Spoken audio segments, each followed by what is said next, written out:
Look at our traditional leaders and the slave trade.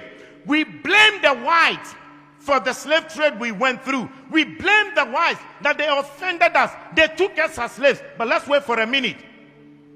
Who sold the black man to the whites? Who sold the black man to the whites? Our own traditional leaders. The enemy is not outside.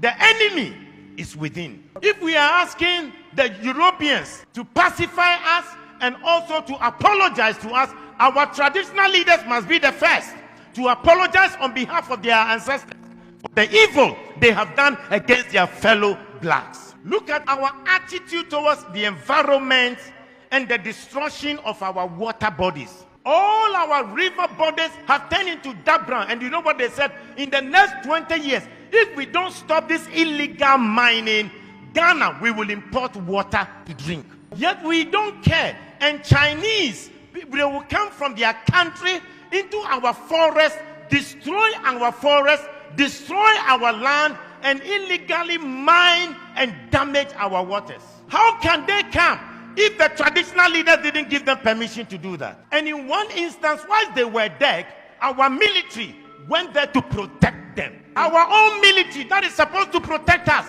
rather protected the foreigners to destroy our water and destroy our forest.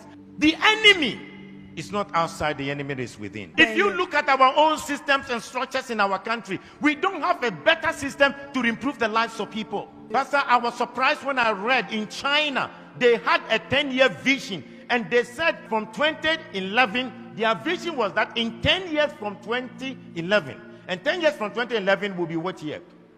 This year, 2021, that they will raise over 20% of the people to become multi-millionaires. Now in 2021, they have 1.8 million Chinese who are multi-millionaires in China, and they are between the age of 40 to 50 years. Multi-millionaires. The government intentionally decided that they will make sure they will have 20% of the population multi-millionaires. They also agreed that they will make sure that they will lift up the poorest of the poor.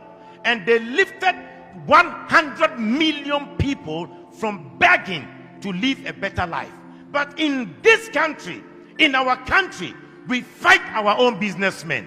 Our government will fight our business people. When they know that your business is thriving, and they know that perhaps you are not sympathetic towards the running party or the ruling party, they will fight you, collapse your company, and make you poor. When in China, they want to make the people rich. In Africa, we want to make our own people poor. The enemy is not outside. The enemy is within. Look at our African leaders.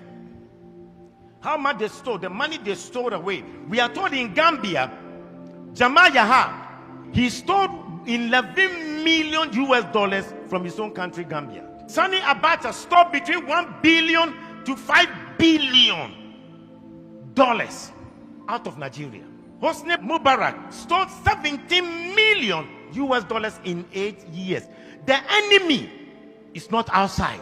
The enemy to our own progress is within. Look at our presidents. The presidents who were fighting for our independence, what we did to them. In Togo, the man who fought for the independence of Togo, called Sylvanus Olympio. When Togo got independence, he decided that they would not use the French franc, the French CFA. They decided they will have their own Togo currency. And you know what? They used Iyadema to kill him and to get rid of him. When Olympians wanted to make Togo great, the enemy within, the Judas within, killed him. In Burkina Faso,